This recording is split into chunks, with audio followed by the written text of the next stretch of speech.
और मुख्यमंत्री हेमंत सोरेन के छोटे भाई और दुमका के विधायक बसंत सोरेन की खनन कंपनी ग्रैंड माइनिंग के मामले में आज भारत निर्वाचन आयोग में सुनवाई होगी। बीजेपी ने उनके खिलाफ पद के दुरुपयोग की शिकायत करते हुए झारखंड के राज्यपाल रमेश बैस को ज्ञापन सौंपा था। ज्ञापन में मांग की गई थी कि बसंत सोरेन को अयोग्य घोषित किया जाए। इस मामले में चुनाव आयोग ने बीजेपी को भी अपना पक्ष रखने को कहा है।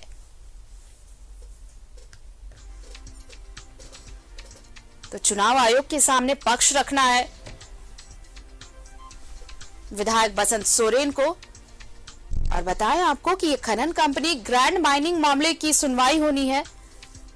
बीजेपी ने पद के दुरुपयोग की शिकायत की थी, जिसके बाद अब बसंत सोरेन को अपना पक्ष रखना है चुनाव आयोग के सामने। हमारे साथ सहयोगी अमर जुड़ रहे हैं दिल्ली से, सीधे उनका रुख कर लेते हैं। अमर, देखिए अब थोड़ी देर का वक्त और क्या सुनवाई शुरू हो गई है इस मामले की, जो माइनिंग खनन मामले में लेकर इनकी जो कंपनी है बसंत सोरेन की कंपनी ग्रैंड माइनिंग, उस मामले पर सुनवाई होनी है और आज पक्ष रखना है बसंत सोरेन को अपना आयोग के सामने। क्या सुनवाई शुरू हो चुकी है?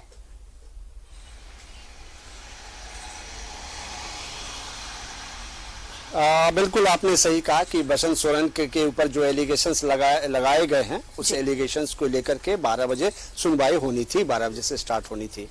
और कहा यह भी गया है कि बसंत सोरेन चाहे तो खुद आ सकते हैं या फिर उनके वकील जो है आकर के अपने पक्ष को रख सकते हैं। दूसरी ओर उन्होंने, चुनाव आयोग ने यह भी कहा है कि इसकी सत्यता को लेकर के भारतीय जनता पार्टी भी अपने आकर के अपने पक्ष को रखें, और या भारतीय जनता पार्टी के कोई नुमाइंदे आ सकते हैं या फिर उनके वकील आकर के इस बात की जानकारी दे सकते हैं। लेकिन सबसे बड़ी बात यह है कि चुनाव आयोग ने यह भी कहा है कि आपको इसको साबित करने के लिए आपके साथ जो संलग्न पेपर होंगे वो उसको भी लाना है, ताकि इस बात को साबित किया जा सके कि आपने बसंत सोरेन के ऊपर जो आरोप लगाया है वो सही है या फिर गलत है।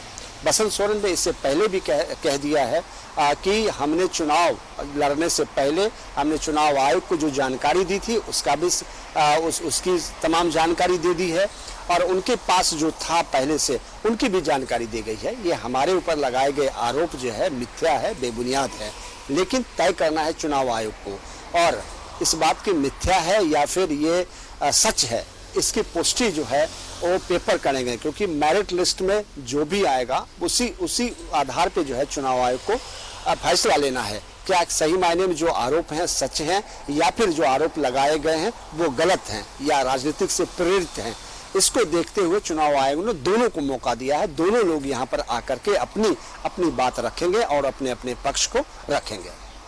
बिल्कुल, तो अब सुनवाई कितनी देर में शुरू होगी? क्या अमर इसके बारे में कुछ जानकारी मिल पाई है?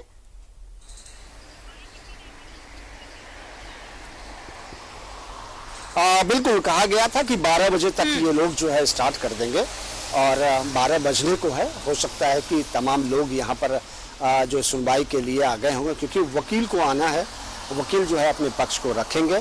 क्योंकि मैं जिस फ्रंट गेट पे हूँ या फ्रंट गेट है, और इससे पीछे जो एंट्री गेट है उसके पीछे जो है लोग इसको पीछे से भी एंट्री करते हैं।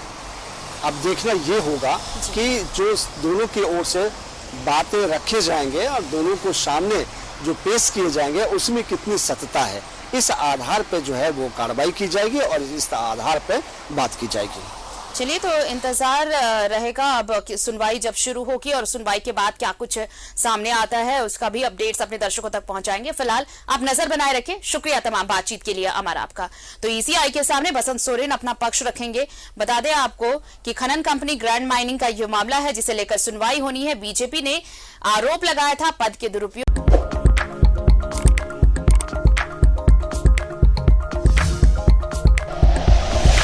Like and share videos, subscribe करें हमारा चैनल और प्रेस करें बेल आइकॉन। न्यूज़ 11 भारत, सच है तो दिखेगा।